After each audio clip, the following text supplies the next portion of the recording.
Hai sobat, gimana kabar kalian? Semoga disehatkan selalu dan banyak rezekinya, amin. Jangan lupa untuk berlangganan. Dengan Anda berlangganan, Anda menjadi orang pertama di channel ini yang memiliki hak istimewa. Pada kesempatan kali ini, Sabta Novel akan melanjutkan Tales of Herding Gods episode 1826-1830. Untuk melihat video selengkapnya, sahabat bisa kunjungi playlist yang telah Sabta Novel sediakan. Yuk mari, kita berimajinasi bersama dan masuk ke alur ceritanya.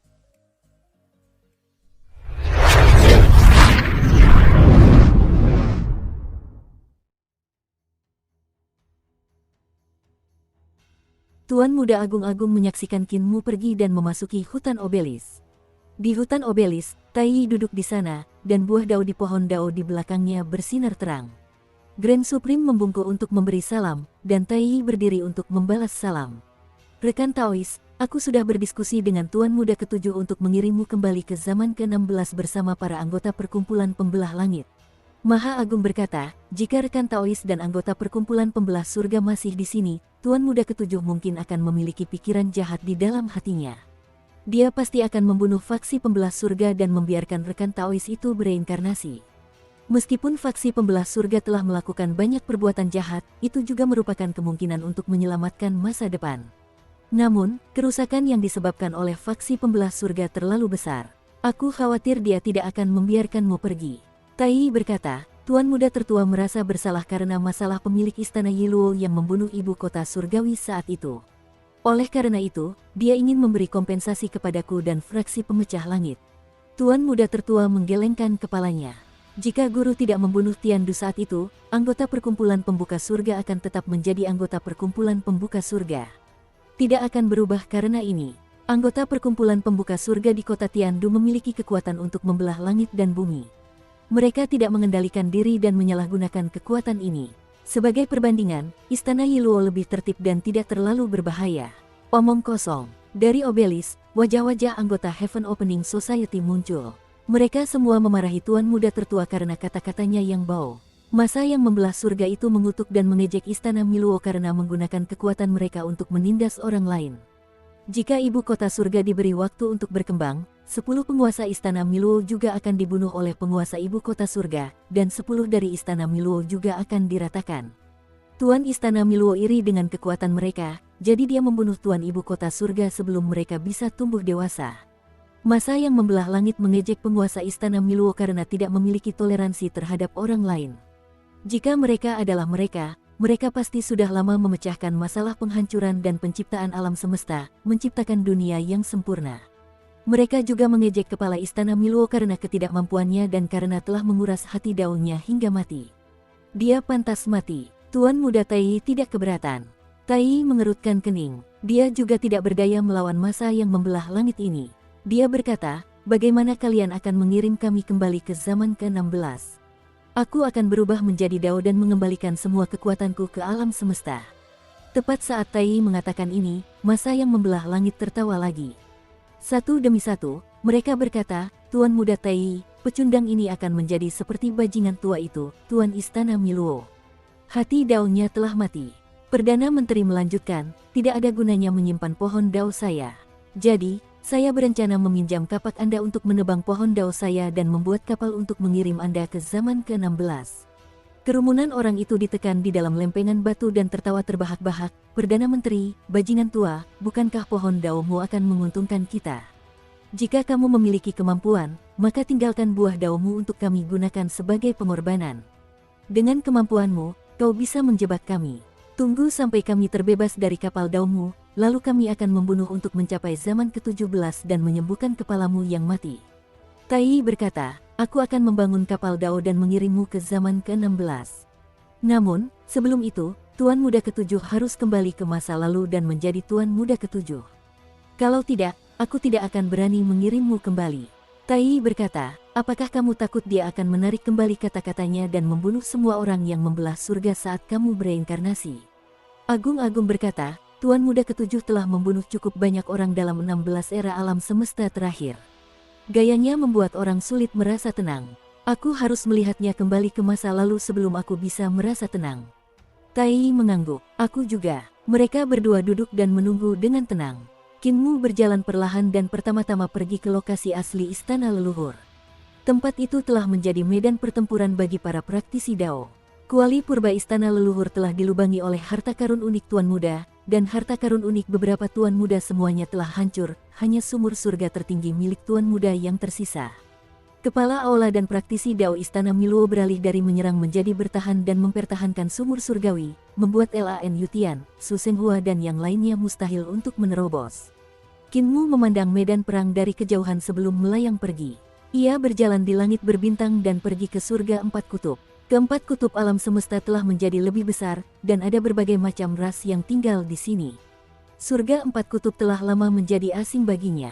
Ketika dia datang ke surga selatan dari surga kutub selatan, dia melihat bahwa surga di sini seperti kedamaian abadi yang kecil. Segala sesuatunya tampak teratur, dan para dewa memegang kekuasaan. Mereka menggunakan kekuatan mereka untuk melayani manusia, dan perdagangan mereka berkembang pesat, semua jenis sumber daya disediakan untuk para dewa. Qin Mu berjalan melintasi surga, dan tidak banyak orang yang mengenalnya lagi. 3,5 miliar tahun sejarah membuat segalanya menjadi sangat asing. Ia berjalan melewati reruntuhan medan perang dan berdiri di sana untuk mengenang arwah para pahlawan yang telah gugur di masa lalu. Ia bahkan mencari makam musuh-musuhnya, tetapi sayangnya, ia tidak dapat menemukannya. Sudah terlalu lama, dan orang-orang di dunia sudah melupakannya. Mereka sudah melupakan orang-orang yang telah berjuang demi masa depan. Mereka mungkin tidak mengerti apa yang diperjuangkan orang-orang di masa lalu atau mengapa mereka mati. Mereka mungkin tidak mengerti orang-orang yang mempertaruhkan nyawa dan menumpahkan darah mereka di era 5 kesengsaraan. Faktanya, mereka bahkan tidak berminat untuk memahami sejarah era 5 kesengsaraan. Long Han, Qiming, Kaisar Agung, Kaisar Pendiri, kedamaian abadi, perjuangan rakyat dari generasi ke generasi ternoda debu begitu saja. Tidak banyak orang yang membersihkan debu dan membaca halaman-halaman yang tertutup debu. Qin Mu dipenuhi dengan kesedihan saat dia akhirnya tiba di dunia asal. Dunia origin lebih besar dan lebih berat daripada saat dia pergi. Istana leluhur tidak ada lagi dan telah menjadi senjata berat. Dunia origin menggantikan istana leluhur dan menjadi pusat semua dunia di alam semesta. Pengadilan surgawi kedamaian abadi dibangun di sini, dan kayu asal pada tubuh utama Gong Sun Fu juga menjadi subur dan hijau. Gadis kecil yang memperlakukannya seperti pohon yang perlu disiram saat itu telah menjadi simbol dunia asal. Qin Mu seperti manusia biasa saat ia berjalan keliling kota-kota di dunia asal, mengamati dan merasakan kehidupan orang-orang. Dunia asal telah menjadi sama sekali asing. Perekonomian dunia telah menjadi sangat berbeda dari saat ia pergi.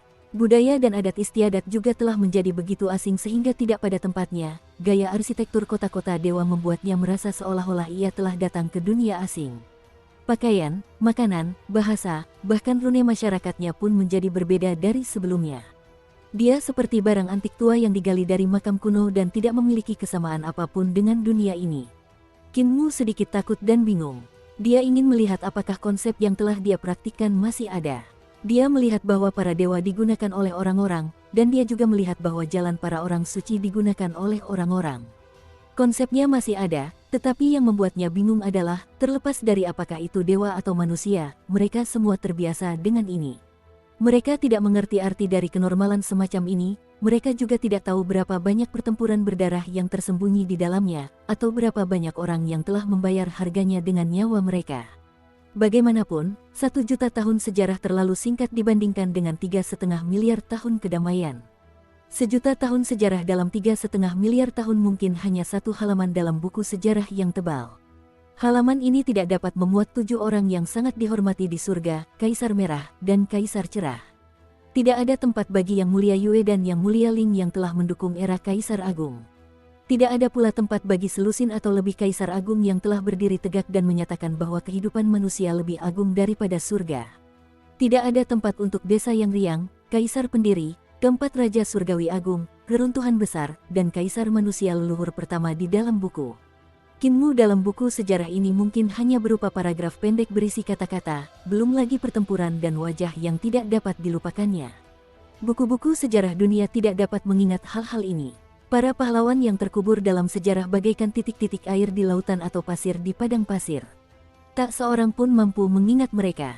Sekalipun para pahlawan dalam sejarah kembali, tak seorang pun akan mengenali mereka.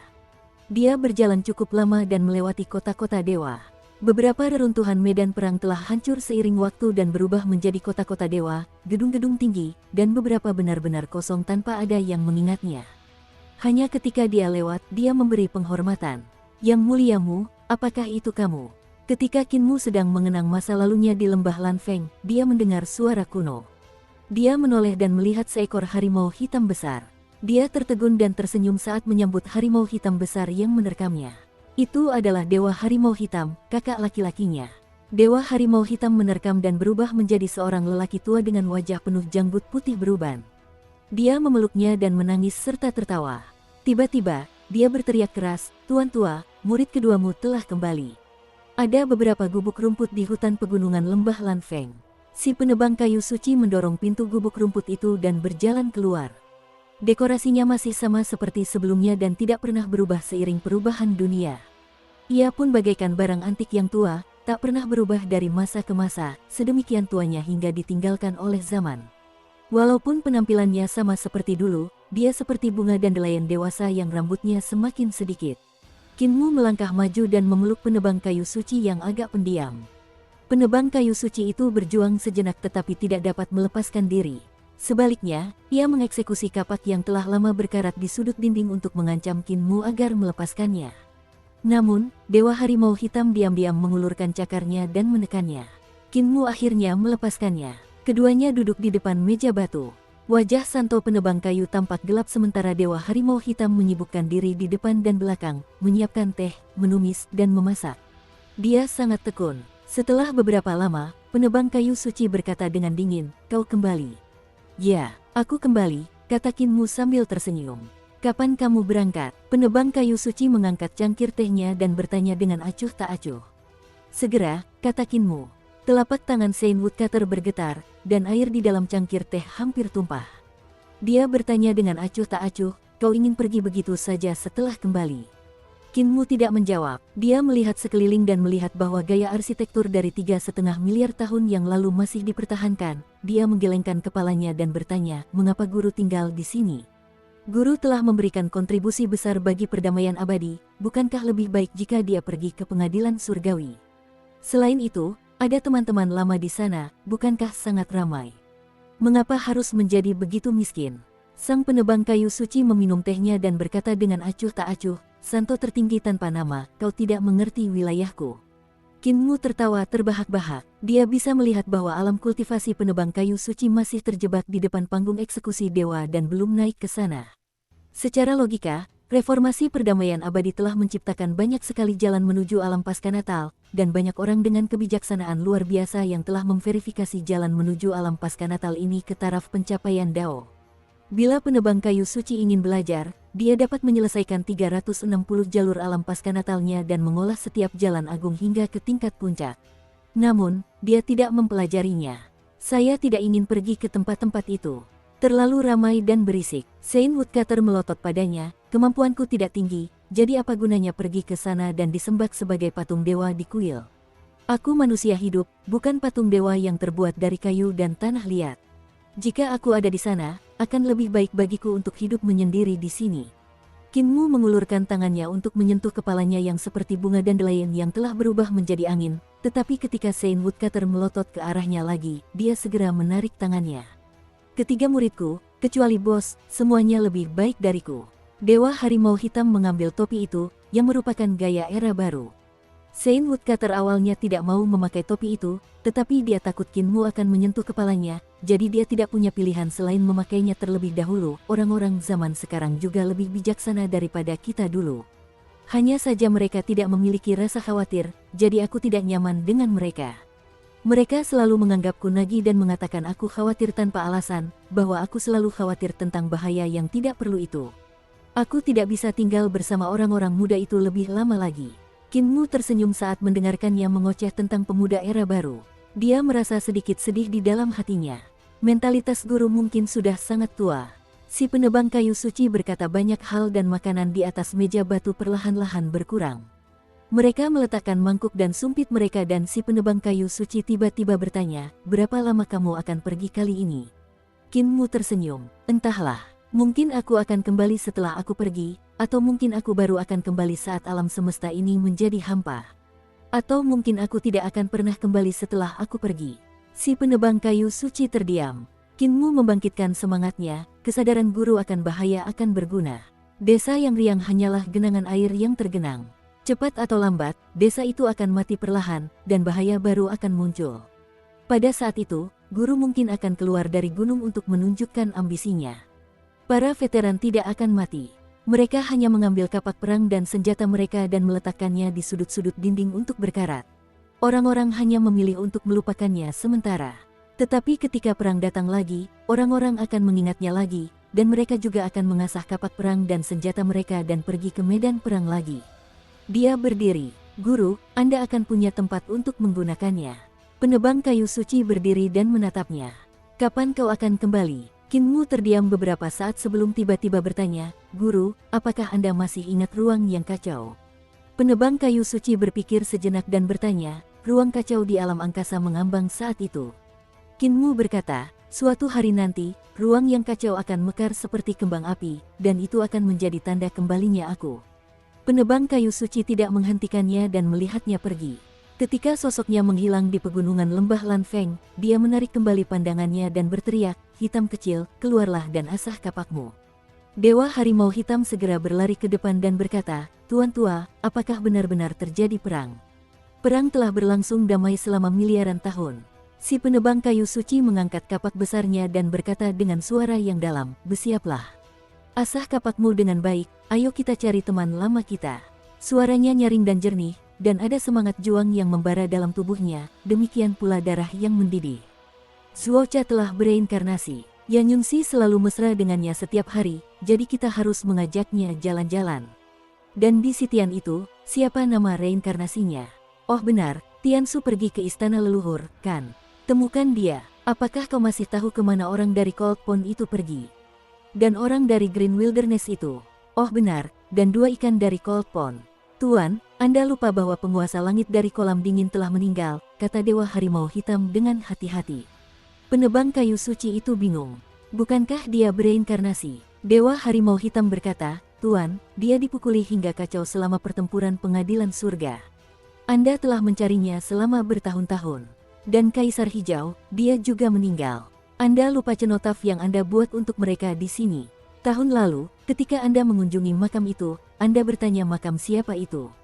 Si penebang kayu suci terdiam sejenak, lalu berkata dengan suara teredam, kalau begitu kita tidak akan mencarinya. Kinmu berjalan perlahan dalam kedamaian abadi dan mendekati pengadilan surgawi kedamaian abadi. Lambat laun, ada orang yang mengenalnya. Tidak semua orang melupakannya, tetapi mereka yang mengenalnya adalah teman lama dari masa lalu. Obrolan ringan yang sesekali terjadi membuat langkahnya melambat. Teman-teman ini belum mencapai Dao dan mereka tetap dalam kedamaian abadi. Beberapa dari mereka telah mengasingkan diri sementara yang lain masih berada di masyarakat. Melihat mereka membuat Kinmu menghela nafas dengan emosi. Kedatangannya tidak menimbulkan gelombang apapun dalam kedamaian abadi. Tidak seorang pun tahu latar belakang pemuda yang berjalan di kota yang ramai ini dengan rambut putih di pelipisnya. Mereka hanya melihat para senior tua dengan reputasi panjang datang untuk menyambutnya, dan ada juga pendekar pedang yang lelah bepergian bergegas datang. Beberapa di antara orang-orang ini ada yang terkenal di dunia dan merupakan leluhur tua yang tinggal di kuil-kuil, sedangkan beberapa lainnya tidak dikenal dan tidak diketahui. Kinmu tidak tinggal lebih lama lagi. Dia masih harus bertemu dengan yang lain. Eternal Peace pergi ke ibu kota dan pergi ke ibu kota, tetapi penampilan mereka juga berubah, membuat minatnya berkurang. Malam pun tiba, dan malam kedamaian abadi begitu mempesona. Cahaya ilahi bersinar dari kota-kota dewa, dan orang-orang di sini tidak perlu khawatir lagi dengan serbuan kegelapan. Cahaya dari kota-kota dewa membuat bulan di langit menjadi jauh lebih redup. Kinmu mengangkat kepalanya, dan bulan di langit masih seterang dan sebening sebelumnya. Hanya saja, bulan itu tampak jauh dan dingin. Ia datang ke bulan, dan di sana ada seorang dewi yang menari dengan pedang di istana bulan. Cahaya pedang itu bagaikan cahaya bulan dalam mimpi, bersinar di seluruh istana bulan. Kinmu berdiri di samping dan menyaksikan dengan tenang. Setelah beberapa lama, Dewi di istana bulan menyimpan pedangnya, dan baru saat itulah dia melihatnya. Keduanya berdiri diam di sana cukup lama sebelum saling memandang dan tersenyum. 3,5 miliar tahun terlalu lama, jadi hubungan di antara mereka bukan lagi cinta antara seorang pria dan seorang wanita. Itu lebih seperti semacam makanan. Itu tidak ada hubungannya dengan jiwa dan daging, dan itu tidak ada hubungannya dengan keinginan dan kepemilikan. Itu hanya semacam makanan dalam jiwa. Makanan ini berubah menjadi semacam kerinduan. Kerinduan itu menyatu menjadi pelabuhan dangkal yang dapat ditambatkan sementara. Tidak ada angin atau ombak, tidak ada ombak. Suasananya damai dan indah. Kinmu dan Baikuer duduk di tangga batu Istana Bulan. Mereka pernah memiliki emosi yang kuat seperti api. Saat itu, mereka telah mengendalikan cahaya pedang untuk merobek langit malam dan berenang di langit palsu, membangkitkan bintang-bintang yang cemerlang. Mereka telah membuat galaksi bergetar untuk mereka. Mereka saling tersentuh, bahkan tirai surgawi kedamaian abadi tidak dapat menyembunyikannya. Saat itu, mereka memiliki kemungkinan untuk bersama, tetapi mereka tertunda karena berbagai hal. Sekarang setelah mereka bersama lagi, kesadaran ilahi kuno melonjak keluar, menimbulkan riak-riak. Cinta menyublim dan menjadi makanan. Itu tidak ada hubungannya dengan nafsu atau masa depan, itu tidak ada hubungannya dengan perasaan. Mereka berbicara dan tersenyum, menikmati keindahan dengan damai. Setelah beberapa lama, Kinmu bangkit berdiri. Baikuer tersenyum dan bertanya, apakah kita akan bertemu lagi? Kami akan melakukannya, asalkan kamu menungguku. Baikuer memperhatikan kepergiannya. Cahaya bulan tampak kabur, membawa waktu. Cahaya itu berat namun santai. Matahari terbit, dan bulan kedamaian abadi menjadi tipis, bersembunyi di balik awan. Kinmu melihat Lang Bao di atas feri. Setelah bereinkarnasi, Lang Bao tidak memiliki wajah seperti di kehidupan sebelumnya. Melalui jendela kapal, Kinmu menatap wanita yang pernah membuatnya memimpikannya.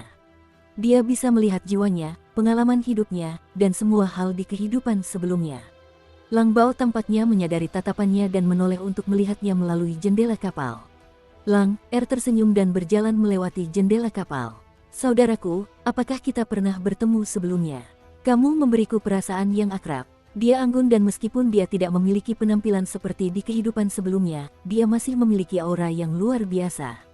Kinmu menggelengkan kepalanya dan berkata sambil tersenyum, kita belum pernah bertemu sebelumnya dan hanya merasa bahwa kita saling kenal.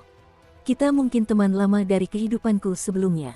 Lang Bao merenungkannya dan berkata, aku juga merasakan perasaan yang familiar. Aku terus merasa seperti pernah melihatmu di suatu tempat sebelumnya. Kau, dia mengangkat kepalanya dan pemuda dengan rambut abu-abu di pelipisnya telah menghilang. Lang Bao merasa tersesat dan berkata dengan suara rendah, mungkin seorang teman lama, siapa sebenarnya kamu? Ketika Kinmu kembali ke kampung halamannya, dia tidak dapat lagi menemukan alamat lama desa lansia cacat. Di tempat itu terdapat gedung-gedung tinggi, lalu lintas ramai dan kebisingan ramai. Sepertinya aku mengenali kamu, seorang dewa yang menjelma dari seekor naga ayam berkata kepadanya dengan sungguh-sungguh. Kinmu tersenyum tipis, dan naga betina itu tak dapat menahan diri untuk mengingat hari-hari tragis di masa lalu. Ketika ia tersadar, Kinmu telah menghilang. Kinmu kembali ke sisi istrinya Ling Yuxiu. Ketika pertempuran istana leluhur meletus, Ling Yuxiu dikirim kembali ke kedamaian abadi. Sebagai salah satu kaisar tertua di kedamaian abadi, Ling Yuxiu tidak pergi ke Sangjing kedamaian abadi. Dia sepertinya tahu bahwa Kinmu akan kembali ke kediaman lama desa tua yang cacat, dan dia juga tahu bahwa dia tidak dapat menemukan kediaman lamanya, jadi dia tinggal di samping reruntuhan sungai yang bergelombang. Dia belum mencapai Dao. Dalam waktu yang lama, bahkan jika dia berkultivasi dengan sekuat tenaga, dia masih selangkah lagi untuk mencapai Dao. Langkah ini adalah langkah alami. Bahkan jika suaminya adalah Mu Tianzun dan Tuan Muda Ketujuh, dia tidak akan dapat membantunya melangkah keluar dari langkah ini. Pasangan itu hidup tenang di tepi sungai yang mengalir deras. Raja Naga sesekali datang ke rumah mereka untuk makan dan minum. Kinmu bahkan pernah menjamunya beberapa kali sebelumnya, tetapi setelah Raja Naga datang beberapa kali, dia mengusirnya. Sungai yang bergelombang sudah tidak ada lagi di sini, jadi sumpah yang kau ucapkan kepada Earth Count juga telah hilang. Kau tidak akan menghadapi malapetaka jika kau meninggalkan sungai yang bergelombang. Penguasa yang membesarkan naga, kau dapat meninggalkan sungai yang bergelombang sekarang, kata Kinmu kepadanya. Penguasa yang membesarkan naga sedikit bingung, dan dia bertanya dengan suara gemetar, aku bisa meninggalkan sungai yang bergelombang sekarang. Kinmu berkata, hari ketika sungai yang bergelombang itu mengering, kau boleh pergi. Sejak hari itu, kau bukan lagi Raja Naga Sungai yang bergelombang. Penguasa yang membesarkan naga itu sangat gembira, melompat-lompat dan berteriak. Setelah beberapa lama, dia tiba-tiba menangis. Kemana aku harus pergi? Aku telah menjaga tempat ini selama 3,5 miliar tahun, kemana aku harus pergi sekarang? Dunia ini begitu besar, dan masa depan bahkan lebih besar lagi. Kau bisa pergi kemanapun yang kau mau. Qin Mu menepuk bahunya dan memperhatikan kepergiannya. Penguasa yang membesarkan naga merasa tersesat dan dia perlahan-lahan menjauh. Hari-hari Qin Mu dan Ling Yuxiu kembali tenang. Keduanya tahu kekhawatiran di hati masing-masing, dan jiwa mereka terikat pada garis keturunan mereka. Namun, keduanya tidak menyebutkan masalah itu pada saat yang bersamaan. Itu karena ketika hal itu disebutkan, itu adalah hari di mana Qin Mu akan pergi, dan pasangan itu akan terpisah karenanya. Mereka telah bersama terlalu lama. Setelah 3,5 miliar tahun, mereka akan merasa bahwa mereka tidak lagi lengkap setelah berpisah, seolah-olah tubuh dan jiwa mereka tiba-tiba kehilangan sebagian. Namun, mereka tetap harus berpisah pada akhirnya. Selama hari-hari ini, berita terus berdatangan dari istana leluhur. Ada orang-orang yang telah mencapai Dao yang terluka dan mengalami cedera Dao yang sangat serius. Mereka telah kembali ke kedamaian abadi dengan susah payah dari istana leluhur, membawa berita yang mengejutkan seluruh alam semesta. Ibu kota Jade telah turun, dan banjir prasejarah serta binatang buas akan menyerang. Istana leluhur telah hancur, dan banyak praktisi Dao perdamaian abadi telah tewas dalam pertempuran. Kegaduhan yang disebabkan oleh berita ini dapat dibayangkan. Kegaduhan ini melanda kedamaian abadi dan seluruh dunia di alam semesta. Tidak adakah yang menjaga di sana? Beberapa orang kebingungan, sementara yang lain ketakutan. Bukankah orang itu telah menjaga di sana selama 3,5 miliar tahun? Mengapa dia melarikan diri? Apakah dia tewas dalam pertempuran? Atau dia melarikan diri? Mengapa dia tidak menjaga istana leluhur? Qin Mu mendengar banyak suara-suara buruk. Ling Yuxiu menatapnya dengan khawatir, tetapi Qin Mu sangat acuh tak acuh. Dia tersenyum dan berkata, King Liu, atau mungkin kuda bambu kecil dari keluarga Ling yang sangat pintar. Aku sudah lama tidak mengingatnya. Anda telah memberi terlalu banyak kepada orang lain, dan jika Anda tiba-tiba tidak memberi lagi, Anda akan mengundang kebencian. Ini adalah sifat manusia, kata Ling Yuxiu. Sifat manusia memang seperti ini, jadi tidak perlu dipaksakan. Qin Mu berkata, yang aku khawatirkan adalah para dewa itu. Mereka telah memberi terlalu banyak kepada manusia, dan manusia akan menuntut mereka karenanya. Mereka akan menganggapnya biasa saja. Jika ada dewa yang mati karena kelelahan saat bertugas, mereka akan dianggap melakukannya, dan mereka akan kurang bersyukur. Ling Yuxiu tersenyum. Suamiku, kamu lupa bahwa kamu bukan lagi guru kekaisaran perdamaian abadi, dan aku bukan lagi kaisar perdamaian abadi. Serahkan masalah ini kepada orang lain. Qin Mu tertegun dan tertawa terbahak-bahak. Sudah waktunya menyerahkannya pada orang lain. Ada banyak praktisi Tao yang kembali dari medan perang istana leluhur dengan luka yang sangat serius. Di antara mereka ada orang-orang dari desa lansia yang cacat. Ketika Qin Mu mendengar berita itu dan pergi menemui mereka, Nenek Si melihatnya tiba-tiba menangis tak terkendali. Dia meratap dengan keras. Kami pikir kamu sudah mati, jadi kami mengacaukan hati Tao kami dan dilumpuhkan oleh orang lain. Qin Mu tersenyum saat mendengarkan omelan mereka dan mengobati luka Dao mereka.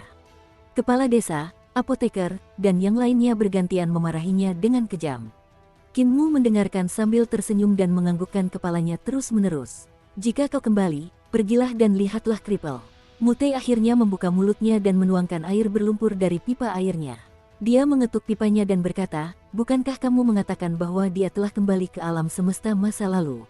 Mungkin itu benar. Si tuli mengangkat kepalanya untuk melihat Qin Mu, matanya berbinar. Suaranya serak saat dia berkata, mungkin. Ya, napas kepala desa sedikit lemah. Kami tidak bisa menghentikanmu untuk menjadi tuan muda ketujuh. Kalau begitu, mari kita pergi dan melihatnya. Jika dia masih hidup, bawa dia kembali. Qin Mu mengangguk dengan sungguh-sungguh. Dia pernah merawat luka-luka penduduk desa yang sudah lanjut usia dan cacat dan tinggal bersama mereka selama beberapa waktu. Para tetua desa tampaknya tidak menyukainya dan mendesaknya untuk pergi. Bajingan kecil, ayo pergi, ayo pergi. Tidak ada yang memasak atau mencuci pakaian untukmu, kembalilah dan cari istrimu. Mereka mengusirnya. Qin Mu pergi, tetapi dia berhenti di tengah jalan dan menatap penasaran ke arah seorang gadis di aula sekolah. Gadis itu memiliki penampilan yang aneh. Salah satu matanya berwarna gelap pekat sementara yang lain adalah langit berbintang yang cemerlang. Ketika gadis itu menyadari bahwa dia sedang memata-matainya, dia terkejut dan segera menundukkan kepala, matanya bergerak cepat ke sana kemari. Ketika kelas usai, gadis itu menguatkan diri dan berjalan keluar kelas, sambil menundukkan kepalanya di sampingnya. Jangan ada cinta monyet. Kanselir menjulurkan kepalanya keluar kelas dan berkata dengan marah. Aku tahu. Gadis muda itu memiringkan kepalanya dan menjawab dengan galak. Kakak kedua, apakah itu ayahmu? Qin Mu bertanya dengan rasa ingin tahu. Gadis muda itu mengangkat kakinya dan menendang batu dengan keras. Dia berkata dengan kesal, kau tahu maksudku. Kau di sini untuk membunuhku. Qin Mu tersenyum, kakak kedua, aku sudah bilang aku akan memberimu kesempatan, kenapa aku harus mendekatimu? Kamu tidak diizinkan berbicara dengan pemuda yang mengecat rambutnya. Kanselir menjulurkan kepalanya dan berteriak. Gadis muda itu menjadi marah karena malu, ini tuan muda ketujuh, apa maksudmu dengan seorang pemuda yang mengecat rambutnya? Ayah, itu bukan urusanmu, kau boleh kembali. Dia berbalik dan mengangkat kedua tangannya untuk meraih dua kepangannya yang tergantung di dadanya.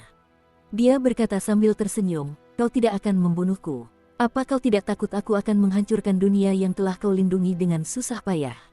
Dia begitu gembira hingga matanya berbinar. Kau datang untuk menemuiku. Kau pasti akan kembali, kan? Setelah kau pergi, siapa yang akan menjadi lawanku? Lan Yutian, Su Senghua. Mereka berdua adalah adik laki-laki dan tidak dapat menahan satu pukulan pun. Saat kau kembali, kau akan melihatku duduk bersila di laut kekacauan menunggumu. Gadis, kanselir itu menjulurkan kepalanya lagi dan berkata, Anda sudah bicara lama, dan Anda masih mengatakan ini bukan cinta monyet. Gadis muda itu melompat menjauh, kedua kepang rambutnya berkibar di belakangnya. Dia berbalik untuk membuat wajah dan berkata sambil tersenyum, aku pasti menang. Qin Mu tersenyum dan melambaikan tangannya untuk mengucapkan selamat tinggal. Kanselir itu menatapnya tajam dan berkata dengan suara rendah, jauhi putriku. Mewarnai rambutmu menjadi putih di usia muda, sekali lihat saja, kau bisa tahu bahwa kau bukan orang baik. Gadis muda itu menjulurkan kepalanya dari bawah ketiak Qin Mu dan menjulurkan lidahnya ke arah Qin Mu. Qin Mu terdiam dan tiba-tiba mendapat inspirasi. Dia melangkah dan tiba di dunia binatang di belakang dunia asal. Setelah mencari untuk waktu yang lama, dia akhirnya menemukan pohon yang menjulang tinggi. Pohon yang menjulang tinggi itu seakan dapat melihatnya dan tiba-tiba bergetar. Saudara Daoya, tidak perlu panik. Qin Mu mendatangi pohon itu dan membelai tubuhnya. Ia berkata sambil tersenyum, jika aku ingin membunuhmu, aku sudah melakukannya sejak lama. Aku datang ke sini untuk mengucapkan selamat tinggal padamu. Bagaimanapun, kita adalah teman lama dan persahabatan kita masih ada. Pohon besar itu berhenti bergetar, dan suara lelaki tua Wuya terdengar dari dalam. Ucapkan selamat tinggal, kau berencana untuk kembali ke masa lalu dan menjadi tuan muda Primal Chaos. Qin Mu mengangguk sambil tersenyum. Saudara Dao, kamu tidak rugi ketika aku memberimu surat utang itu saat itu, kan? Untungnya, kamu benar-benar berhasil menyimpannya, kalau tidak, situasinya tidak akan seperti sekarang. Pak Tua Wuya mencibir. Kau tidak berani membunuhku, Hundun, bukannya kau tidak ingin membunuhku, tapi kau sebenarnya tidak berani membunuhku. Karena kau tahu jalanmu mungkin tidak jelas. Kau tidak mengampuni nyawaku, tapi kau memukuliku sampai aku hampir mati, lalu kau berlutut di hadapanku dan memohon agar aku tidak mati. Qin Mu tercengang. Pak Tua Wuya terkekeh. Aku tahu rencana kecilmu. Kedamaian abadi milikmu sudah kehilangan vitalitasnya, jadi tidak ada motivasi untuk berubah. Hehe, kau butuh aku untuk menjadi musuh kedamaian abadi, lawan kedamaian abadi. Tentu saja, itu ide yang bagus. Namun, apakah kau tidak takut aku akan menghancurkan kedamaian abadi? Qin Mu memiliki senyum ramah di wajahnya. Orang tua yang tak terbatas tertawa terbahak-bahak. Jika kau pergi, aku akan menjadi tak terkalahkan di zaman ke-17. Selama aku pulih sedikit, aku akan dapat menghubungkan akarku ke era alam semesta di zaman prasejarah, memungkinkan para praktisi kuat yang tidak mau mati di sini untuk menyelinap dalam aliran yang tak berujung. Menghancurkan kedamaian abadi dan dunia yang tak terhitung jumlahnya di surga akan menjadi hal yang mudah. Ladang biru apa, Su Senghua apa, mereka semua adalah saudara kecil di hadapanku. Qin Mu berkedip dan tersenyum. Saya sangat bersyukur bahwa saudara Dao masih memiliki ambisi yang besar. Saudara Dao, jangan mengecewakan apa yang telah saya katakan hari ini. Begitu kita berpisah hari ini, saya tidak tahu kapan kita akan bertemu lagi. Aku akan membunuh kedamaian abadimu dan membiarkan dunia ini kembali menjadi kekacauan. Pak Tua Wuya berkata dengan gembira, saat kau kembali, kau akan menyadari bahwa aku telah menjadi penguasa alam semesta yang rusak ini. Saat itu, aku akan pulih ke puncakku, dan aku akan sekuat Tuan Istana Miluo. Semua saudaramu, wanitamu, anak-anakmu. Qin Mu menoleh dan menatapnya dengan tatapan sinis. Kegembiraan Pak Tua Wu Ya langsung sirna dan dia mulai gemetar. Dukung terus channel YouTube Sabta Novel. Qin Mu berbalik dan pergi sambil mendengus dingin. Adik kecil, dia akhirnya mempelajari istilah populer era ini. Perang di istana leluhur terus berlanjut, membentuk tarik-menarik.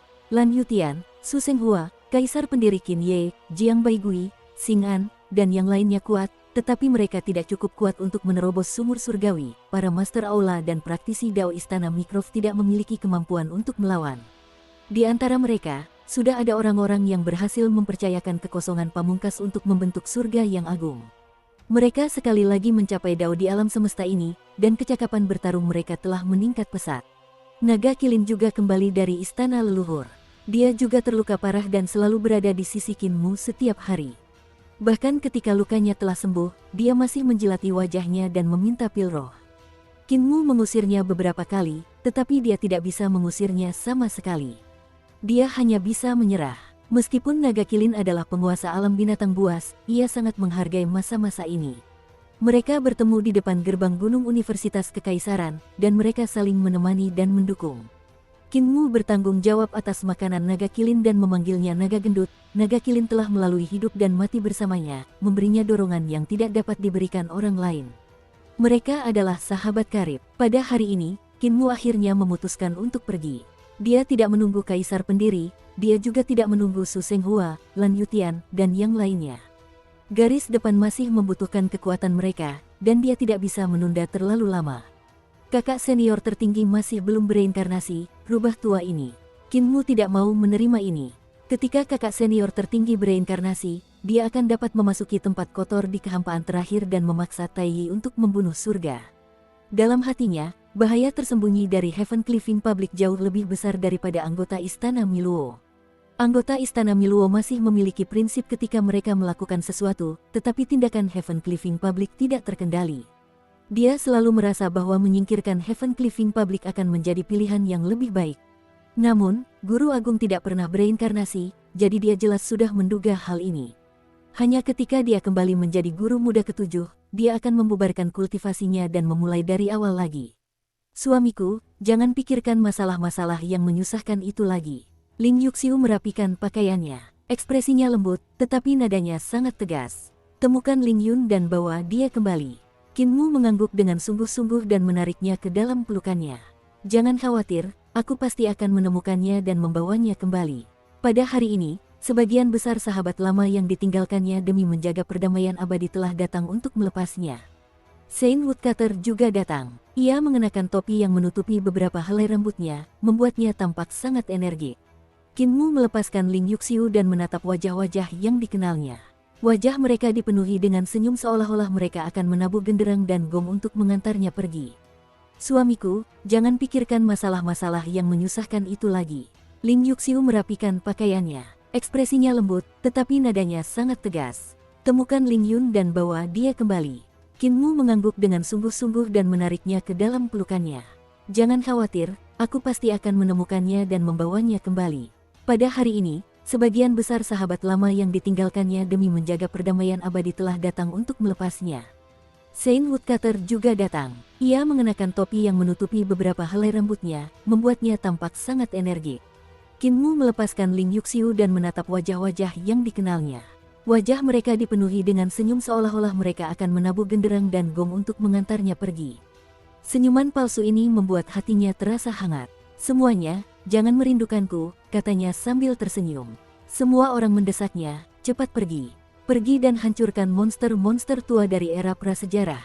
Era ke-17 tidak dapat mendukungmu lagi. Mereka tertawa sangat bahagia. Mata Qin Mu memerah, dan Hall of Chaos perlahan muncul di belakangnya. Pintu Hall of Chaos terbuka, memperlihatkan 16 sungai kekacauan yang panjang. Mu, yang mulia, Anda bersandar pada tongkatnya dan berjalan terlatih-tatih ke depan. Setelah hening sejenak, dia berkata, temukan Yue dan Ling dan bawa mereka kembali. Qin Mu mengangguk dengan sungguh-sungguh. Master Sekte Qin, jika kau tidak kembali, tidak ada seorang pun di dunia ini yang bisa mengendalikanku. Xing An berbaring di dadanya. Dadanya compang-camping, tetapi dia masih berjalan maju dengan susah payah. Singan berusaha sekuat tenaga untuk mengangkat kepalanya, tetapi dia tidak bisa bangun tidak peduli seberapa keras dia mencoba. Dia sangat lelah hingga terengah-engah, tetapi dia tersenyum bangga. Jiang Baigui tidak bisa mengalahkanku, begitu pula Dewa Pedang Tua. Su Senghua, Lan Yutian, tidak ada yang bisa membunuhku. Tanpa kalian yang menekanku, berhati-hatilah agar aku tidak mengacaukan zaman ke-17. Qin Mu tertawa terbahak-bahak dan berkata, jangan khawatir, rekan Taois Singan. Orang baik tidak berumur panjang, tetapi bencana berumur 1000 tahun. Jika kamu tidak mati, bagaimana mungkin aku bisa tahan mati? Dia berbalik dengan ekspresi muram dan berkata kepada apoteker, kakek apoteker, luka orang ini sangat serius, mengapa dia belum mati? Setelah berkata demikian, matanya menunjukkan kilatan tajam saat dia menyeka lehernya. Singan yang sedang berbaring di dada, menggigil. Apoteker melambaikan tangannya dan berbisik, jangan khawatir, aku akan meracuninya sampai mati besok. Pergilah lebih awal, jangan khawatir, akan ada berita kematian besok. Santo Singan meninggal karena luka seriusnya. Singan menggigil lagi. Qin Mu tersenyum saat berkata sambil tersenyum, rekan Taois Singan, obati lukamu dengan baik dan jangan khawatir tentang pemakamanmu. Aku pergi dulu, semuanya, tidak perlu mengantarku pergi. Dia melambaikan tangannya dan berjalan memasuki aula. Pemimpin sekte, Qin Mu berhenti dan berbalik untuk melihat Naga Kilin. Naga Kilin terdiam sejenak sebelum bertanya dengan keras, kapan kau akan kembali? Qin Mu tersenyum, ruang yang kacau adalah tempat di mana aku memasuki mimpiku. Ketika aku kembali, itu adalah saat alam mimpiku hancur. Ruang yang kacau di sana akan mekar seperti kembang api. Dia berbalik dan berjalan memasuki aula kekacauan. Sungai kekacauan pertama menyapu ombak dan menelan tubuhnya. Saat ombak besar ini menyapu, seluruh aula kekacauan juga terhantam ke sungai. Pada akhirnya, ombak itu menghilang, dan 16 sungai kekacauan juga lenyap tanpa jejak. Naga Kilin mengangkat kepalanya, dan banyak orang juga mengangkat kepala mereka untuk melihat ke langit. Singan mencibir. Apa yang kalian semua lihat? Dia telah kembali ke kedalaman ruang dan waktu, tidak terbang ke langit. Apa yang ada di langit? Jadi tidak ada dari kalian yang cocok denganku. Naga Kilin menundukkan kepalanya dan berkata, aku hanya berpura-pura dia terbang ke sana. Singan mencibir tanpa henti. Baiklah, penebang kayu suci mengeluarkan kapak kayu bakarnya, Muer telah pergi, tetapi perang masih berlangsung. Pengadilan surgawi belum dihancurkan, dan Kaisar Surgawi masih ada. Kalian semua, ikuti aku untuk melanjutkan perang. Kolam dingin, kolam dingin. Kau memimpin ke kiri sementara Kaisar Hijau memimpin ke kanan. Ayo bunuh dia dan jungkir balikkan dunia. Di mana kolam dingin? Apakah dia pergi memancing lagi? Dewa Harimau Hitam segera menghiburnya. Ia berbisik kepada semua orang, tuan tua itu sudah terlalu lama kesepian selama bertahun-tahun ini. Ia selalu berkhayal bahwa teman-teman lamanya itu masih hidup. Tidak apa-apa, ia akan segera bangun. Ia hanya secara selektif melupakan beberapa hal. Yang Mulia Surgawi ke-10 tidak bisa membiarkan satu pun dari mereka pergi. Reformasi harus dilanjutkan. Penebang kayu suci mengangkat kepalanya dan menatap langit dengan ekspresi serius. Qin Ye, aku sudah memberitahumu sebelumnya bahwa kamu tidak dapat pindah ke desa yang riang, atau semuanya akan hancur. Fondasi kita ada di sini, di tanah ini. Tak lama kemudian, semua orang mulai terbiasa dengan omong kosong si penebang kayu suci. Saat itu, dia adalah orang bijak nomor 1 di dunia, tetapi sekarang, karena dia terlalu lama terdiam, kesedihan dan waktu telah mengencerkan ingatannya, menyebabkan pikirannya menjadi agak kacau. Apoteker mengobatinya, katanya, itu bukan masalah besar. Hanya saja sudah terlalu lama. Kesadarannya telah melindunginya dan dia telah melupakan beberapa hal yang tidak dapat diterimanya. Minta Kaisar Barat untuk datang dan meniup terompet perang. Kemudian, minta orang-orang yang menyembelih babi untuk meniup genderang perang, dan dia akan bangun. Semua orang mengangguk tanpa bersuara. Zaman pertama alam semesta bergerak seperti waktu. Setelah 800 miliar tahun, zaman pertama akhirnya mencapai akhirnya. Aura kehancuran memenuhi alam semesta.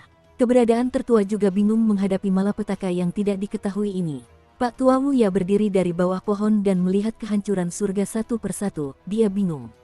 Para praktisi Tao di zaman pertama juga mengalami kebingungan. Dunia yang mereka lindungi mulai layu dan kehidupan mulai sekarat. Mereka juga merasakan bahaya. Dao agung mereka mulai membusuk, pohon Dao mulai layu, bunga Dao mulai layu, dan buah Dao kehilangan spiritualitasnya. Para peraih Dao pergi ke istana leluhur. Ada sosok agung di sana.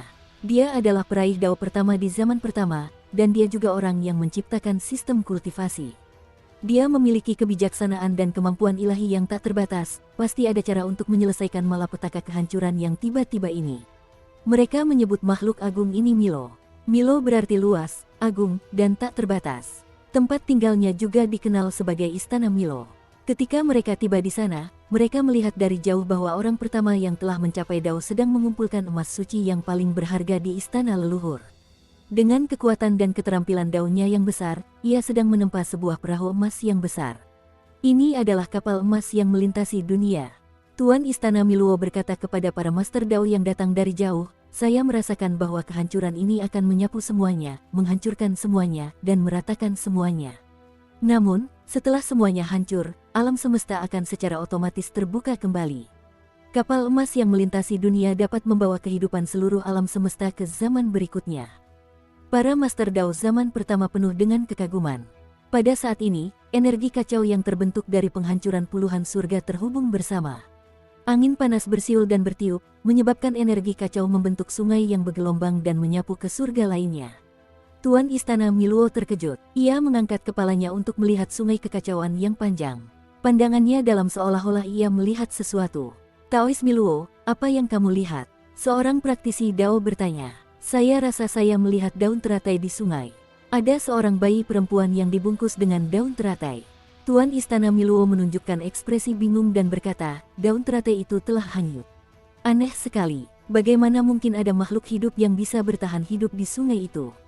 Ia segera bersemangat dan berkata sambil tersenyum, jika ada yang bisa selamat, berarti musibah ini pasti bisa diatasi. Semuanya, cepatlah dan bantu aku. Mari kita bangun perahu emas ini untuk menyelamatkan semua makhluk hidup. Pada saat ini, sungai kekacauan berguncang sekali lagi saat sosok-sosok kuat terbang keluar dari sungai kekacauan. Meskipun Tuan Istana Miluo bingung, saat ini sedang dalam masa krusial penyempurnaan kapal emas, jadi dia tidak punya waktu untuk pergi dan memeriksa. Tiba-tiba, aula besar lain yang dipenuhi energi kekacauan berputar dan terbang keluar dari sungai kekacauan. Tuan Istana Miluo mengangkat kepalanya dan melihat orang-orang di depan aula dari jauh. Kemudian, dia terdiam dalam masalah pembangunan kapal. Dia tidak tahu bahwa calon muridnya yang ketujuh telah kembali pada hari ini. 5 tahun kemudian, bayi perempuan yang dikirim oleh Lotus Leaf itu kurus kering.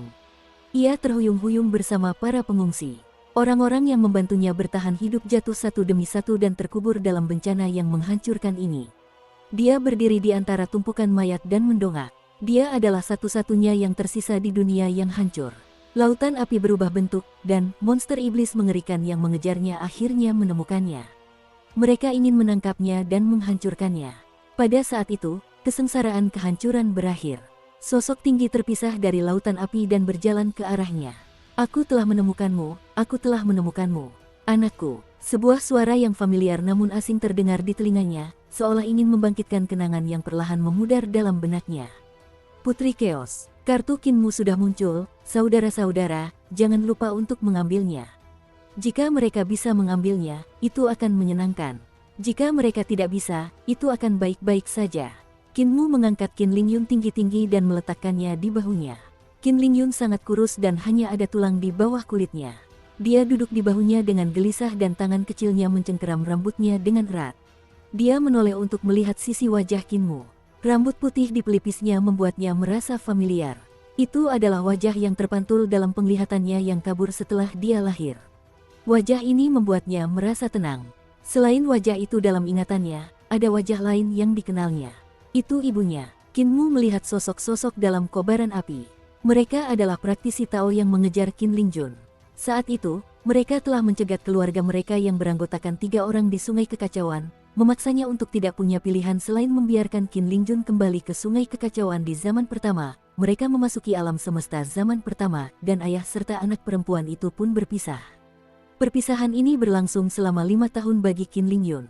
Selama 5 tahun terakhir, dia tidak memiliki orang tua dan menjadi yatim piatu, menjalani kehidupan yang sepi. Bagi Qinmu dan Ling Yuxiu, itu adalah 3,5 miliar tahun. Perpisahan semacam ini membuat Ling Yuxiu merasa kesal terhadap Qinmu. Selama 3,5 miliar tahun ini, mereka tidak memiliki anak kedua. Qinmu masih baik-baik saja. Dia hanya menunggu selama 3,5 miliar tahun, tetapi Ling Yuxiu masih harus terus menunggu. Tuan muda ketujuh, Kekacauan. Suara Dao serak terdengar dari lautan api. Ada keterkejutan, ketakutan, kegembiraan, dan ejekan dalam suara itu. Kamu akhirnya kembali dan memilih menjadi Tuan Muda ketujuh dan Chaos, kata mereka sambil tersenyum. Ekspresi Kinmu setenang sumur kuno. Dia mengepalkan tangannya erat-erat dan perlahan mengangkat tangan kanannya. Semuanya, apakah kalian masih ingat? Aku pernah berkata di Sungai Kekacauan bahwa aku akan memasukkan kalian semua ke dalam peti mati. Dia merentangkan jari-jarinya. Hari ini, aku di sini untuk memenuhi janjiku. Ledakan. Di tengah kobaran api, pohon-pohon Dao tiba-tiba meledak satu demi satu. Raungan marah para praktisi Dao prasejarah dapat terdengar saat mereka melarikan diri ke segala arah. Buah-buah Dao mereka menggantung tinggi di langit, dan cahaya Dao menembus lautan api. Namun, sebuah reinkarnasi besar muncul, itu menyelimuti mereka semua dalam reinkarnasi. Pohon Dao mereka dipotong rapi di lautan api dan diubah menjadi potongan-potongan papan kayu. Rune-rune aneh berkelap-kelip dan berubah di papan-papan kayu itu. Itu adalah rune kekacauan, Yuan. Bang bang bang. Potongan-potongan papan kayu yang terbuat dari pohon Dao disusun di lautan api yang kacau. Cabang-cabang pohon Dao berubah menjadi paku-paku kayu yang dipaku ke papan-papan peti mati. Para praktisi Tao dari berbagai era ditangkap oleh peti mati dan diseret ke dalam peti mati sambil menjerit-jerit. Papan peti mati yang besar beterbangan dan mendarat di atas peti mati. Di bawah paku kayu, mereka memaku papan peti mati itu hingga mati. Di lautan api yang kacau, para prajurit Dao dari para praktisi Dao meleleh satu demi satu dan berubah menjadi rantai yang bergerak melalui lautan api. Mereka menembus peti mati dan menguncinya. Aku adalah kekacauan. Kinmu membawa putrinya Qin Lingjun saat mereka berjalan di lautan api. Peti mati di belakang mereka hanyut bersamanya di bawah bimbingan rantai. Ketika aku kembali ke masa lalu dan tiba di zaman pertama, aku sudah tak terkalahkan. Suara gemuruh terdengar dari peti mati. Itu adalah perjuangan para praktisi Dao dari berbagai zaman, yang mencoba memecahkan peti mati dan melarikan diri. Kultivasi mereka sangat kuat, dan praktisi Dao yang berani menghentikan Kinmu dan istrinya di jalan bukanlah orang biasa. Kemampuan mereka setara dengan para Master Aula Istana Miluo. Namun, ketika menghadapi Kinmu yang telah menjadi Tuan Muda dan Primal Chaos, mereka masih jauh lebih rendah. Kamu tidak perlu berjuang. Aku akan menciptakan ruang di kekosongan ini yang bahkan kehancuran dan kesengsaraan penciptaan kehidupan tidak dapat menghancurkannya. Itu akan digunakan sebagai tempat untuk menyimpan sampah. Kinmu mengangkat tangannya, dan area luas di kehampaan terakhir yang runtuh tiba-tiba menjadi stabil.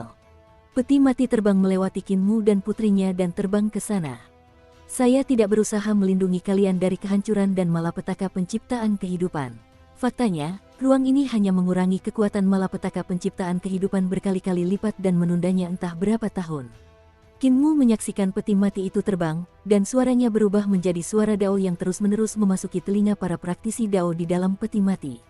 Kesengsaraan penciptaan kehidupan akan selalu mengejarmu, menghapus masa depanmu berkali-kali, membuatmu perlahan-lahan menyaksikan kematianmu mendekat. Kekuatan kesengsaraan penciptaan kehidupan akan membuatmu tumbuh bersama peti mati, membuatmu mustahil untuk melarikan diri.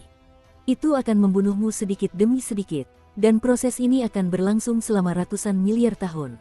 Kau telah memisahkan kami, ayah dan anak perempuan, sehingga ibu dan anak perempuan tidak dapat bertemu satu sama lain.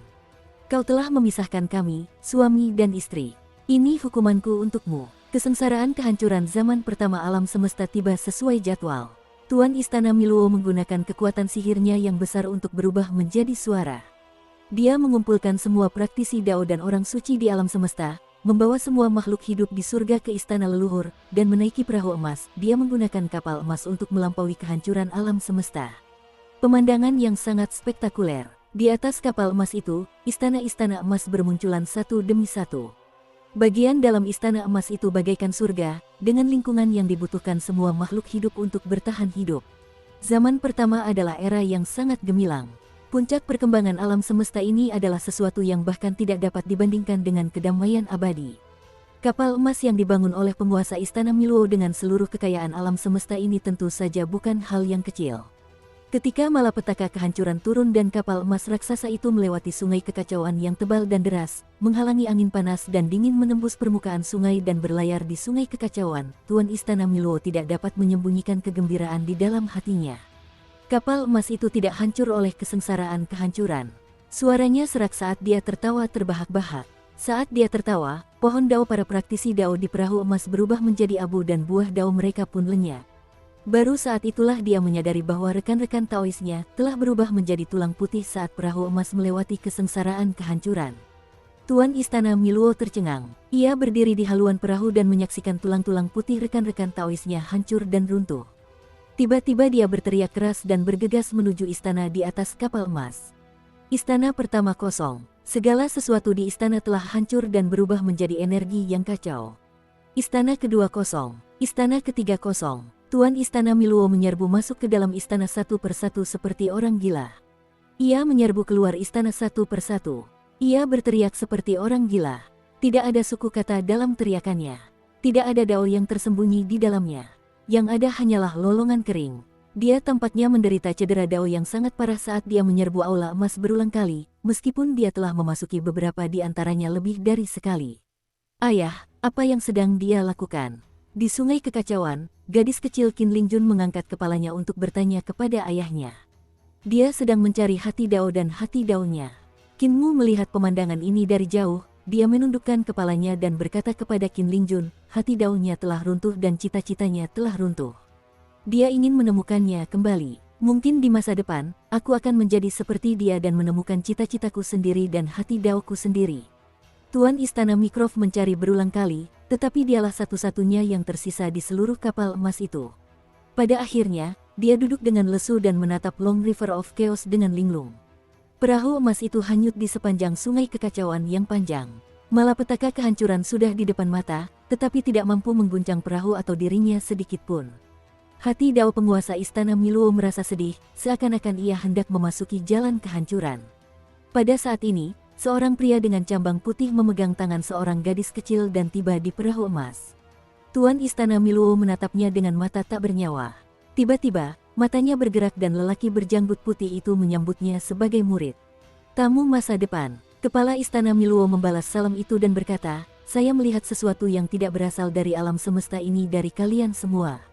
Kalian tampaknya telah berjalan sangat jauh di dalam waktu.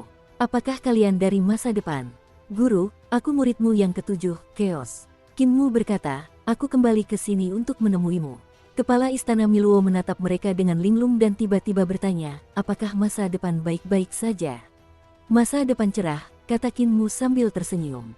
Tuan Istana Miluo terdiam, dan hati daunnya yang sunyi senyap tampak perlahan pulih. Pikirannya kembali, dan dia terhuyung-huyung ke aula emas, meratapi teman-temannya, kehidupan, dan tahun-tahun yang telah berlalu. Setelah sekian lama, dia berjalan keluar dari aula emas, dan murid ketujuhnya serta gadis kecil itu sudah tidak terlihat lagi. Tuan Istana Miluo kebingungan. Setelah masa kesusahan penghancuran, tibalah masa kesusahan penciptaan.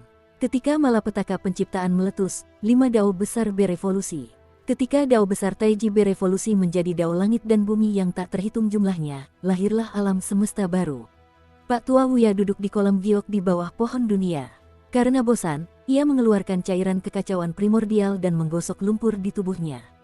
Kesengsaraan kehancuran dan kesengsaraan penciptaan memang hebat dan spektakuler, tetapi mereka selalu membuatnya tertutup debu. Saudara Tao Wuya. Ketika Pak Tua Wuya mendengar suara ini, dia melihat keluar dari danau giok dan melihat seorang pria dengan cambang putih berjalan mendekat dengan seorang gadis kecil.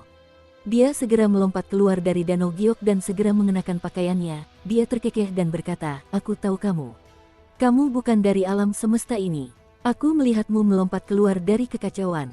Saya adalah murid ketujuh dari Master Istana Miluo, Chaos. Di masa depan, saya akan mendapatkan manfaat dari Anda, jadi saya datang ke sini untuk mengucapkan terima kasih atas bantuan Anda. Pemuda itu tersenyum. Saudara Dao telah menolongku di masa depan, tetapi aku tidak punya apapun untuk membalas budimu. Aku berutang budi padamu, jadi aku hanya bisa kembali ke masa lalu dan menulis surat utang untukmu. Pak Tua Wuya tersenyum. Jadi, kau murid Miluo. Status macam apa yang kumiliki? Dalam hal senioritas, Miluo harus memanggilku senior, jadi mengapa aku butuh surat utangmu? Aku bukan anakmu. Lupakan saja, tidak perlu surat utang. Ekspresi Qin Mu ramah. Saudara Dao, lebih baik terima saja. Mungkin akan berguna di masa depan, kan? Dia selesai menulis surat utang, dan lelaki tua Wuya menerimanya dengan santai. Ketika Qin Mu melihat ini, dia dengan ramah mengingatkannya, Saudara Dao, surat utang ini tidak akan mampu melewati kesengsaraan kehancuran dan penciptaan. Sebaiknya simpan di akar pohon. Pak Tua Wuya melakukan apa yang diperintahkan dan tersenyum. Kamu cukup menarik. Dia melihat gadis kecil di samping Kinmu dan merasa es dan salju itu lucu. Aku melihat seorang gadis kecil di sampingmu dalam kesengsaraan kehancuran di zaman pertama. Apakah itu dia? Mengapa dia belum tumbuh dewasa? Kinmu tersenyum. Dia lahir di masa depan dan bergantung pada kesengsaraan kehancuran untuk bertahan hidup. Dia telah menyerap kekuatan dari beberapa kesengsaraan kehancuran berikutnya. Hanya kekuatan kesengsaraan kehancuran dari zaman pertama yang mulai diserap setelah dia lahir, jadi dia hanya bisa tumbuh di zaman pertama. Ada hal aneh seperti itu. Pak Tua Wuya tercengang. Ketika dia melihat bahwa pembicaraan Kinmu luar biasa, ketertarikannya pun muncul. Semakin lama mereka berbicara, semakin dia merasa bahwa orang ini luar biasa. Kinmu melihat sekeliling. Tidak ada tanda-tanda manusia yang tinggal di aula leluhur yang luas itu. Hanya 5 dewa tertinggi yang berkumpul dan menyeduh, dan 5 dewa tertinggi itu sedang menunggu untuk dilahirkan. Jangan lihat, tidak ada bagian untukmu. Pak Tua Wuya tersenyum. Miluo sudah lama menjaga di sana. Makhluk hidup di tambang pertama telah diambil olehnya saat mereka lahir. Oh benar, kamu juga muridnya dari masa depan, jadi kamu pasti tahu seperti apa aku di masa depan, kan? Kinmu berkata dengan sungguh-sungguh. Kekuatan sihir Patriark Wuya tidak terbatas, dan dapat menembus alam semesta selama ribuan tahun. Banyak praktisi Dao telah menyerah untuk melindungi Patriark. Lelaki tua itu tertawa terbahak-bahak. Kata-katamu sangat bagus, seperti yang diharapkan dari saudara ketujuh keluarga Miluo. Aku sangat menyukaimu. Pada zaman kedua, Master Istana Miluo telah memasuki dunia untuk membantu orang lain dan memberikan seni, jalan, dan keterampilan ilahi. Jumlah kehidupan di dunia secara bertahap meningkat, dan ada banyak dewa kuno dan kehidupan dari berbagai ras yang mengikutinya untuk belajar dan mengajukan pertanyaan. Murid pertama dari Master Istana Miluo masih seorang bocah nakal, dan dia telah menerima ajaran sejati dari Master Istana Miluo. Kadang-kadang, dia akan mewariskan ajaran tersebut kepada gurunya. Pada hari itu, ia bertemu dengan seorang ayah dan anak perempuan yang aneh. Mereka mengamati mereka dengan rasa ingin tahu, tetapi ia tidak dapat mengetahui asal-usul mereka. Hati Agung-Agung bergetar, lalu dia bangkit dan bertanya, dari mana kedua saudara Dao itu berasal. Kinmu segera berkata, kakak senior Agung, aku adik kelas 7-mu, Hundun. Aku masuk sekte lebih lambat darimu, jadi aku tidak bisa disebut saudara Dao. Grand Supreme kebingungan. Kinmu bertanya, dari mana kakak senior berasal? Maha Agung berkata, saya lahir di tambang perubahan besar dan awalnya adalah telur. Guru mencerahkan saya dan membiarkan saya berkultivasi bersamanya. Kinmu menyadarinya dan tertawa keras. Tidak heran perubahan besar tidak bisa menang melawan Tuan Muda dan Agung-Agung dan selalu menderita di tangan Agung-Agung. Jadi begitulah adanya, Akhirnya dia menemukan inti permasalahannya. Perubahan besar adalah roh primordial dari Master Celestial Capital dan telah menguasai perubahan besar dari zaman ke-17. Karena itu adalah penguasaan, pemahaman dan penerapannya terhadap jalan perubahan besar selalu sedikit kurang, dan dia ditahan oleh Grand Supreme berkali-kali. Pada akhirnya, dia ditangkap dan ditempatkan di peti mati dewa jalur pemakaman. Kakak senior, apakah guru membawamu ke reruntuhan untuk melihat-lihat? Kinmu bertanya sambil tersenyum. Supreme One merasa senyumnya jahat, tetapi karena dia adalah adik laki-lakinya, dia mungkin tidak akan menyakitinya. Dia menggelengkan kepalanya dan berkata, tidak. Mengapa kamu tidak pergi melihatnya? Kinmu berkata dengan sabar. Setelah itu, Sang Agung-Agung benar-benar pergi ke reruntuhan yang kembali untuk melihatnya. Dia secara tidak sengaja jatuh ke jurang besar zaman kedua dan hampir mati di sana. Ketika Tuan Istana Miluo mendengar berita itu, dia bergegas datang dan menyelamatkannya. Dia melihat Sang Agung-Agung yang jujur itu dengan tangan kiri dan tangan kanannya memegang sepasang gadis yang tampak persis sama. Mereka adalah dewi-dewi yang cerdik dan pandai dari reruntuhan yang kembali. Siapa yang membiarkanmu jatuh? Kepala Istana Miluo menegur, seberapa berbahaya tempat ini. Dengan kemampuanmu saat ini, kau tidak akan bisa bertahan hidup jika kau jatuh. Grand Supreme meletakkan dewi-dewi lubang pembuangan dan menundukkan kepalanya untuk mengakui kesalahannya. Adik laki-laki ketujuh memintaku untuk melihatnya. Adik laki-laki ketujuh dan ayahnya masih di sini tadi. Dia melihat sekelilingnya dan tidak dapat menemukan jejak Kinmu dan putrinya. Mungkinkah aku tertipu? Grand Supreme menggaruk kepalanya. Ekspresi kepala Istana Miluo menjadi suram, dan dia berkata dengan sungguh-sungguh, meskipun adik laki-laki ketujuhmu itu nyata, aku dapat melihat bahwa dia memiliki sifat jahat dan tampaknya bukan orang baik. Kamu mungkin akan bertemu dengannya lagi di masa depan, jadi kamu harus menjauh darinya. Grand Supreme lolos dari kematian dan mengangguk berulang kali sebagai tanda setuju. Kepala Istana Miluo melihat kedua Dewi Lubang Pembuangan itu dan segera melihat bahwa mereka luar biasa. Dia berkata, kalian berdua sebenarnya adalah satu orang. Satu pikiran dan dua tubuh, satu dao dan dua kegunaan. Kalian tidak boleh memperlakukan diri kalian sebagai dua orang. Jika kalian memperlakukan diri kalian sebagai dua orang, pasti akan ada masalah. Mulai sekarang, kalian bisa berkultivasi bersamaku. Kedua dewi itu diberkati jiwanya dan bersujud. Silakan sampaikan nama kalian, Tuan. Satu kehidupan dan satu kematian. Tidak ada batasan untuk dao. Kamu akan dipanggil Wuji. Kepala Istana Miluo berkata, kamu harus berhati-hati terhadap adik laki-lakimu yang ketujuh, Chaos, jangan sampai kamu tertipu olehnya. Kedua wanita itu saling memandang dan tersenyum. Guru, kami pintar dan cerdas, siapa yang bisa menipu kami? Kepala Istana Miluo menggelengkan kepalanya dan merasa sedikit gelisah. Pada saat yang sama, dia merasa sedikit aneh di dalam hatinya, mengapa aku harus menerima murid seperti itu di masa depan? Dia melakukan hal-hal yang sedikit sembrono, jadi aku harus memberinya nasihat. Dia pergi mencari Kinmu, yang sedang tidur nyenyak di langit berbintang di zaman kedua. Alam mimpi menyebar dari kekacauan, dan berubah menjadi alam semesta mini. Putri kekacauan itu bergerak maju mundur di dalamnya, bermain dengan gembira. Kepala Istana Miluo berdiri di depan alam mimpi, dan seorang pencipta dao, Kinmu, tiba-tiba muncul dari salah satu alam semesta. Kepala Istana Miluo tersenyum dan mengangguk untuk menyambutnya, tetapi melihat pencipta dao, Kinmu, berbicara dalam bahasa yang tidak dapat dipahami siapapun, dia berteriak kepadanya dengan ekspresi cemas. Master Istana Miluo tidak dapat memahami apa yang dikatakannya, tetapi tiba-tiba dia melihat alam semesta mini dihancurkan. Bencana kehancuran meletus, dan seluruh Kinmu di seluruh alam semesta berubah menjadi abu, hanya menyisakan kekacauan. Pencipta dao Kinmu juga berubah menjadi abu, tetapi pecahan langit agung dan pohon dao yang layu tertinggal. Kesengsaraan penciptaan kehidupan meletus, dan pecahan langit agung dan pohon dao yang layu juga hancur, tidak ada lagi. Tuan Istana Miluo berpikir keras dan kembali. Sejak saat itu, Istana Miluo memiliki aturan yang tidak mengizinkan siapapun mengganggu tidur Tuan Muda ketujuh yang kacau. Dia telah bersiap menghadapi hari hujan, dan saat dia masih bertumbuh di zaman kedua, dia mulai bersiap menghadapi kesengsaraan kehancuran. Zaman kedua berlangsung lama, dan telah melahirkan banyak makhluk cerdas dan kuat.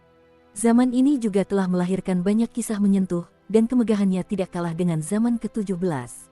Penguasa Istana Miro telah melaksanakan tugasnya untuk memberikan pengetahuan dan ajaran. Ia mulai membangun ibu kota Giok pertama. Perahu emas digunakan untuk mengangkut dunia. Perahu digunakan untuk mengangkut dunia, dan ibu kota Giok digunakan untuk mempertahankan dunia. Dia fokus menyempurnakan ibu kota batu Giok dan tidak peduli dengan dunia luar. Maha Guru telah mencapai dao dan dapat melakukan banyak hal untuknya. Akan tetapi, ada seorang guru besar yang datang untuk mengadukan perbuatan Tuan Muda ketujuh dan putrinya. Bagaimana mungkin ayah dan anak itu bisa seenaknya menipu dan menipu orang? Tuan Istana Miro meminta cerita lengkapnya, tetapi itu semua hanya masalah sepele. Tidak ada yang salah dengan gambaran besarnya. Ia berkata, abaikan saja dia. Dia adalah adikmu. Jangan memandangnya dengan prasangka. Dia masuk sekte lebih awal dariku. Kenapa kau memanggilnya adik junior? Sang pemimpin agung berkata dengan suara teredam, kemampuannya lebih tinggi dariku. Dia seharusnya menjadi kakak laki-laki yang lebih senior. Dia kembali dari masa depan. Dia dewasa dan mantap dalam melakukan sesuatu. Di sisi lain, kamu lebih impulsif. Sang penguasa istana berkata, dari apa yang kulihat, meskipun apa yang dilakukannya tampak seperti penipuan, dia tidak melakukan kesalahan apapun. Sebaliknya, kamu seringkali tampak memiliki niat baik, tetapi sebenarnya kamu melakukan hal-hal buruk. Kamu harus belajar lebih banyak dari adik junior. Setelah itu, sang guru agung memang jauh lebih tenang. Ia berpikir dua kali sebelum melakukan sesuatu. Zaman kedua masih hancur. Tuan istana ingin menyelamatkan semua orang, tetapi dia gagal lagi. Hanya Maha Guru dan beberapa praktisi dao lainnya yang diselamatkan di ibu kota Jade. Wuji lolos dari kiamat karena dia bersembunyi di alam pamungkas. Penguasa Istana Miluo meninggalkan ibu kota batu Giok yang bobrok itu sendirian. Saat dia menyaksikan kiamat menghancurkan zaman kedua dengan sembrono, dia merasakan ketidakberdayaan yang mendalam. Pada saat ini, dia melihat murid ketujuhnya, Hundun, dan putrinya berenang bebas di kiamat zaman kedua. Gadis kecil itu menyerap kekuatan kiamat. Pada kiamat zaman kedua, ada banyak hal yang tidak ada di zaman pertama. Ada tempat pembuangan sampah, dan ada ruang yang kacau. Ayah dan anak perempuannya sibuk di tengah kiamat, tidak tahu harus berbuat apa. Meskipun kemurahan hati dan kemurahan hati Tuan Istana Miluo sangat mencengangkan, dia tidak dapat menahan sedikit amarahnya saat ini dan menemui Kinmu dan putrinya. Kalian kembali ke masa lalu, pada akhirnya, apa tujuannya? Mengapa harus menyaksikan kiamat terjadi? Mengapa tidak menyelamatkan dunia? Kinmu dan putrinya berhenti di tengah jalan. Kinmu menyapa mereka, "Guru, saya di sini hanya sebagai saksi untuk menemukan beberapa orang dan barang. Saya tidak akan ikut campur di masa lalu. Selain itu, saya tidak bisa menyelamatkan mereka. Hanya seorang saksi." Tuan Istana Miluo meneteskan air mata saat mengenang kehidupan orang-orang di zaman kedua. Setiap orang dari mereka telah meninggal dalam kesengsaraan kehancuran, dan kesedihan datang dari hatinya. Setelah beberapa lama, dia bertanya, "Bagaimana masa depan?" "Masa depan sangat bagus." Kinmu mengambil sedikit ki kekacauan dan membuatnya menjadi futon untuk diberikan kepadanya. "Guru, masih ada kehidupan di zaman ketiga, jadi saya masih membutuhkan guru untuk memasuki dunia ini dan melampauinya." Sebelum kesengsaraan penciptaan kehidupan di zaman ketiga meletus, Tuan Istana Miluo akhirnya mendapatkan kembali hati Dao dan filosofinya. Dia menoleh untuk melihat pemandangan sejarah yang tak berujung di zaman kedua dan menantikan masa depan yang akan terjadi di zaman ketiga. Dia tidak dapat melihat segalanya di zaman ketiga karena masa depan adalah evolusi partikel fisik. Gangguan partikel apapun akan menciptakan pemandangan yang tak terhitung jumlahnya, dan bahkan dengan kebijaksanaannya yang kuat, dia tidak dapat melihat masa depan dengan sekali pandang. Dia belum cukup kuat, tetapi dia ingin melihat masa depan, melihat menembus masa depan, dan melihat apakah dia telah berhasil. Pada saat ini, ayah dan anak perempuan kekacauan juga telah memasuki malam kesengsaraan penciptaan kehidupan. Gambaran masa depan kacau dan tak terbatas. Tuan Istana Mikrov hanya sempat melotot ke arah ayah dan anak itu. Kesengsaraan penciptaan kehidupan telah meletus. Dia hanya bisa melakukan yang terbaik untuk melindungi yang tertinggi, agar yang tertinggi tidak mati dalam malapetaka itu. Pada saat itu, Sang Agung-Agung tidak memiliki kemampuan untuk menahan malapetaka penciptaan kehidupan. Sedangkan untuk Wuji, dia tidak perlu khawatir. Mahaguru kelima berevolusi, dan era ketiga pun tiba. Pak Tua Wuya dan Kinmu mengobrol santai. Pak Tua Wuya mendesah sedih. "Dua era telah berlalu, dan hanya ayah dan anakmu yang bisa dianggap sebagai teman lamaku. Miluo terlalu sibuk, dan Mahaguru Agung itu bisu. Gadis Wuji itu menjijikkan, tetapi hanya ayah dan anakmu yang enak dipandang." Mereka menyaksikan saat penguasa Istana Milo memimpin Agung-Agung dan Wuji melalui dunia baru. Alam semesta baru itu sunyi, tetapi kehidupan samar-samar dipelihara. Kekuatan Taiji memungkinkan alam semesta baru ini memiliki lebih banyak kehidupan. Taiji adalah ibu dari segala sesuatu. Tuan Istana Milo melihat generasi Dewa Kuno Taiji ini. Dewa Kuno Taiji telah menjadi Dao sejak ia lahir. Ia masih muda dan menyebut dirinya sebagai ibu kota surga. Tiandu telah lama berkultivasi dengannya, tetapi cita-citanya tidak sesuai dengan Miluo, jadi dia keluar dari Istana Miluo dan mendirikan sekte sendiri. Kinmu membawa putrinya, Qin Lingjun, ke sana. Tiandu telah membangun kota suci Tiandu, dan ketika dia melihat reruntuhan ibu kota Jade, dia mendengar Tuan Istana Miluo berbicara tentang kehancuran dan kesengsaraan penciptaan, jadi dia punya pemikiran sendiri. Dia berencana untuk membangun kota suci yang juga bisa melewati dua kesengsaraan besar. Kinmu dan putrinya memiliki dua kursi di ibu kota surga, jadi mereka sangat akrab dengan banyak praktisi Dao di ibu kota surga. Mereka memiliki hubungan yang baik. Grand Supreme agak marah, jadi dia mengeluh kepada Miluo, "Kamu harus tenang. Adik laki-lakimu punya alasan sendiri untuk melakukan sesuatu, jadi tidak perlu perhitungan." Meskipun Istana Miluo dan ibu kota surga memiliki cita-cita yang berbeda, keduanya untuk masa depan, jadi tidak ada perbedaan, kata Miluo.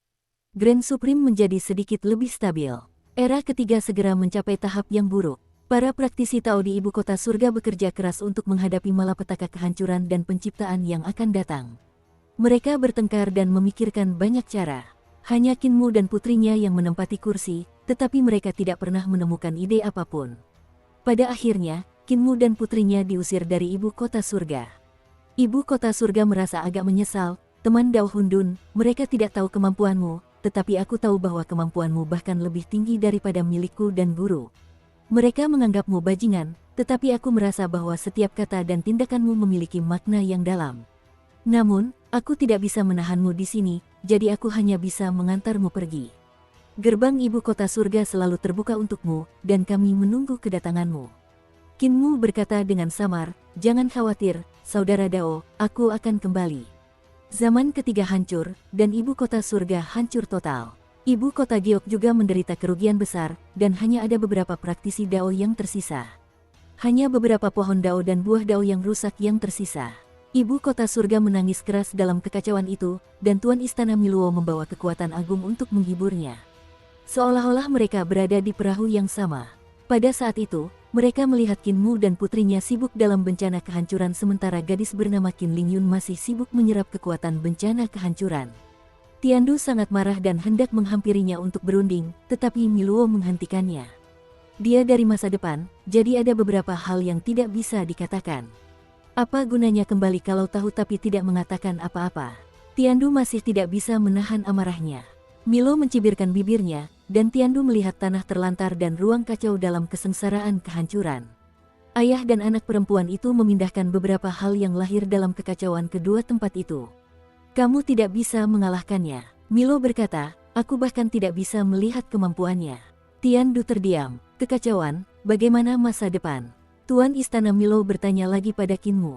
Masa depan sangat bagus, Tiandu mencibir. Namun, di era keempat, Kinmu datang lagi. Tiandu tidak menyalahkannya, jadi dia tidak punya waktu untuk mengganggunya. Tiandu memiliki hal-hal besar yang harus dilakukan, jadi dia ingin menerima ahli bawaan tertinggi kelima dari era keempat sebelum Tuan Istana Miluo. Ia ingin membuktikan bahwa cita-citanya lebih baik dari cita-cita gurunya, dan kemurahan hatinya juga lebih baik dari gurunya. Seiring dengan semakin kuatnya ibu kota surga, ia memiliki banyak pengikut. Seni ilahi dan mantra-mantra dari ibu kota surga juga secara bertahap membentuk sistem mereka sendiri. Perbedaan antara seni ilahi dan mantra-mantra Istana Miluo semakin membesar. Yang tertinggi agak tidak senang karena ibu kota surga memberitahu publik bahwa Istana Miluo tidak ortodoks. Ibu kota surga adalah ortodoks. Dia pergi untuk berunding dengan mereka, tetapi dipukuli oleh orang-orang dari ibu kota surga. Ketika dia kembali untuk mengeluh kepada Tuan Istana Miluo, Tuan Istana Miluo berkata, kita berdua berjuang untuk melintasi dunia. Apa bedanya siapa yang ortodoks? Setelah beberapa tahun, Sang Panglima Agung berkata kepada Miluo, si tua tujuh membuat masalah lagi. Orang-orang punya keluhan besar, jadi banyak orang datang untuk mengeluh, mengatakan bahwa dia telah melakukan banyak perbuatan jahat. Master Istana Miluo melihat tindakan Kinmu dan tersenyum. Semua ini adalah hal-hal kecil yang tidak berbahaya. Yang mulia, tenangkan hatimu. Setelah beberapa tahun berlalu, lelaki tua Wuya datang menemui Tuan Istana Miluo dan berkata bahwa ibu kota surga telah melakukan kejahatan dan merupakan seorang penghujat. Rekan Taois, mereka akan menghancurkan ortodoksi Anda. Tuan Istana Miluo tersenyum. Semua jalan dan keterampilan di dunia berasal dari Miluo, jadi kalimat ini mungkin sedikit bias. Saudara Dao, mungkin mereka adalah ortodoksi sejati. Pak Tua Wuya hanya bisa menyerah. Kehancuran zaman keempat sudah dekat. Semua orang di ibu kota surga berkata kepada ibu kota surga, ayah dan anak perempuan itu telah melarikan diri. Jangan ganggu mereka, kita akan hadapi musibah ini. Ayah, apa yang kita lakukan di sini? Qin Lingjun bingung. Ketika dia melihat Kinmu membawanya ke tempat terjadinya bencana, dia langsung bertanya. Menunggu seseorang, Kinmu menatap ke tempat terjadinya bencana. Ia melihat Ki yang kacau bergejolak dan membentuk sungai yang panjang. Tak lama lagi, bencana akan menyebar ke seluruh alam semesta dan menelan seluruh surga. Tiba-tiba, seseorang jatuh ke sungai dari sungai kekacauan. Itu adalah raksasa dengan tubuh jasmani yang besar dan kapak besar di tangannya. Tepat saat dia akan jatuh ke zaman keempat dari malapetaka kehancuran, dia mengumpulkan kekuatan sihirnya dan melompat keluar dari malapetaka dengan sekuat tenaga. Pada saat itu, Kinmu mengulurkan tangannya dan meraihnya. Telapak tangannya jatuh ke dalam malapetaka dan berubah menjadi tulang-tulang putih yang tak terhitung jumlahnya yang mencengkeram raksasa itu dengan erat dan menariknya ke dalam malapetaka. Kepala raksasa itu masih berada di permukaan sungai kekacauan. Dia mengangkat kepalanya dan tersenyum pada Wei Suifeng dan Su Jun di kapal panjang itu. Ikuti peta dan selamatkan aku. Ketika dia mengatakan itu, dia ditarik ke dalam sungai oleh Kinmu. Raksasa itu jatuh ke dalam malapetaka kehancuran zaman keempat dan mengayunkan kapaknya. Kinmu mengangkat tangannya untuk menangkisnya dan tersenyum. Tai, ini aku. Raksasa Tai tercengang dan berteriak, "Kaulah yang menarikku ke dalam malapetaka." Kinmu mengulurkan jarinya dan dengan hati-hati menyingkirkan kapak Dewa Yi yang besar di lehernya. Dia tersenyum dan berkata, "Saudara Dao, penguasa istana Miluo juga punya niat baik. Tenanglah." Kapak ilahi didorongnya menjauh, lalu ditaruhnya lagi di lehernya. Malapetaka itu meletus sepenuhnya dan zaman keempat pun hancur. Kinmu segera berkata, "Tubuh ibu kota surgamu ada di sini, jadi aku akan memberimu rune kekacauan yang dapat membantu roh primordialmu bereinkarnasi ke zaman kelima. Rune itu tidak akan hilang karena ini. Kau dapat mengambil kesempatan ini untuk melihat apa yang telah dilakukan ibu kota surga." Ibu kota surga akan dilanda malapetaka kehancuran, jadi dia tidak mengatakan apa-apa dan menanamkan rune kekacauan di tubuh raksasa Tai. Ketika ibu kota surga dilanda bencana kehancuran, raksasa Tai tercengang. Ia mengira dirinya akan menghilang, tetapi ketika ia melihat bahwa dirinya masih di sana, ia menghela napas lega. Kekacauan. Dia menyingkirkan kapak Dewa Yi yang agung dan menatap Kinmu dengan ragu. "Tuan Muda Chaos." Kinmu mengangguk sambil tersenyum. Perubahan besar itu mendesah dan berkata, "Jika kau menyeretku ke zaman keempat, kau akan memberikan tekanan besar padamu di zaman ke-17. Kedamaian abadi bahkan mungkin hancur karenanya. Rekan Taois, aku sudah sepenuhnya bertahan dalam pertempuran di zaman ke-17. Kinmu memegang tangan Qin Lingjun, "Beberapa hal terjadi setelah kau pergi," katanya acuh tak acuh. "Alasan aku kembali kali ini adalah untuk memenuhi semua hal itu dan sepenuhnya menyelesaikan kekosongan di masa depan. Aku masih perlu mencari seseorang yang kurus dan aneh dengan satu mata. Kau harus mengenal orang ini."